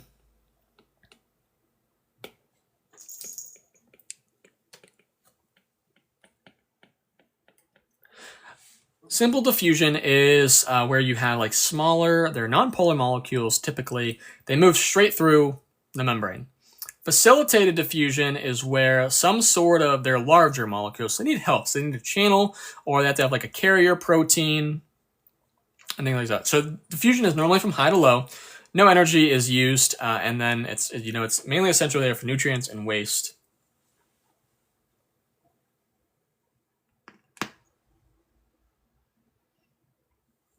Thank you guys for the follows. I appreciate it. That helped a little bit kind of explain diffusion. I can definitely, we're doing A&P1 tomorrow, and you kind of go over some of the diffusion there. So I will definitely incorporate a couple more diffusion questions. And then you can rewatch it on the live stream.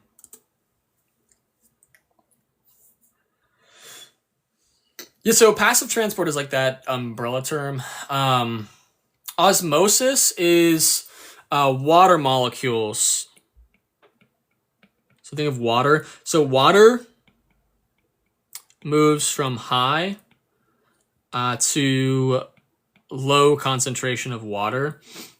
Solids are the opposite. They'll move from low to high, balancing that out.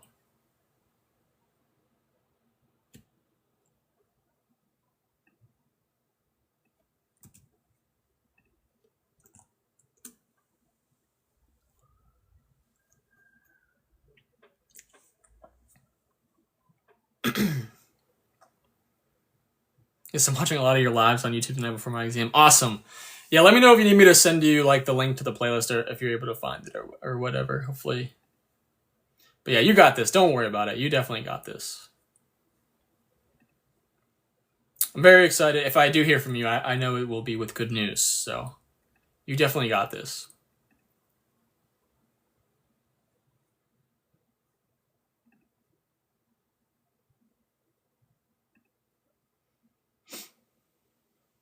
The HESI it's primarily composed of multiple choice questions, but sometimes with math, there might be some fill in the blank there, or like a select all that apply.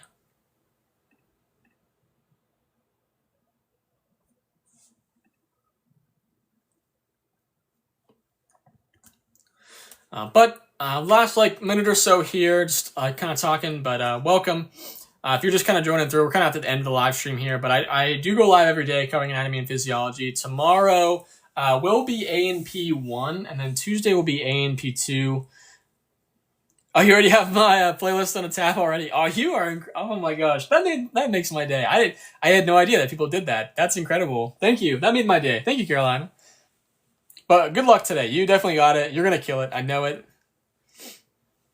Normally when you're in the I think, yeah, you've seen you here before, but yeah, you're always getting the questions right. So you got it. Especially like if your anatomy final went well, you're going to be you're going to be solid. I have a feeling.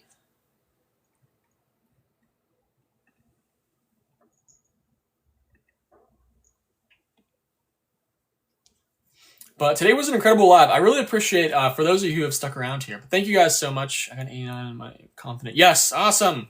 Congratulations, Caroline. That's awesome that you got an 89 on your final. Or 89. Awesome. Yeah, perfect. That is incredible. Congratulations. That's awesome.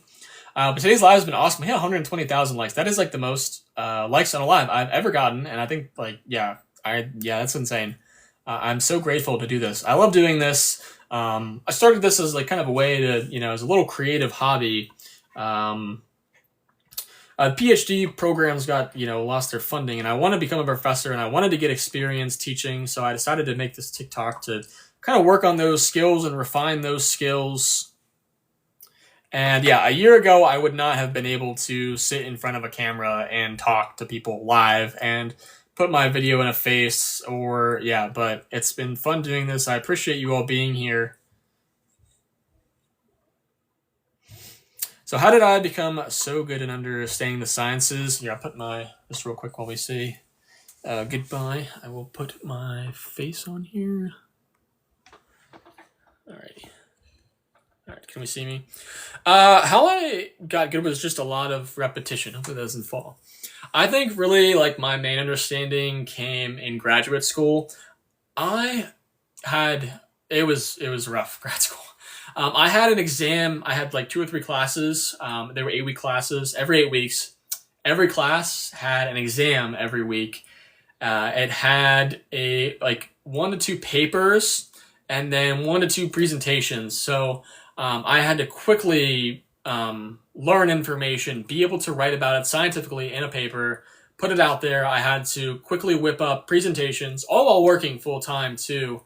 So I had to learn how to encode information quickly and then translate it into ways to communicate them on paper and verbally, and also via tests. So it was like 3 different ways of learning things, all different things too. And then doing a little bit like helping out in research and stuff. But that's definitely where I feel like my science education kind of went to the next level. And then I did my undergraduate degree at William & Mary. And William & Mary is a very, very difficult school. It's notorious for being very hard. I think my study skills were definitely refined there. It was do or die when it came to studying there. So you really had to make sure. And it was always a lot of information too. And you never knew what was going to be on your exam. And you always had to add to it as well. And always trying to figure out stuff. So wow, you're very intelligent. Thank you. And you teach so good. I'm glad. I've definitely been trying to refine that skill. Like I said, I want to be a professor one day. And I want to be able to do it to the best of my ability. And right now it's hard to get experience anywhere. So yeah, no, I can definitely say that this has really refined my public speaking skills and whatnot. I'm actually about to make a memorization video. I do have to get going. It's 5 o'clock now. But thank you guys so much for being here. I love you guys truly from the bottom of my heart. I appreciate you guys being here. I think we have can say goodbye with, hello, let's bring him in here. Hello. We just sleeping. He says goodbye as well. This is Elvis. He says goodbye as well. He was waking up from his nap just now. But yeah, goodbye everyone. See you guys next time. Thank you guys so much. You guys are awesome.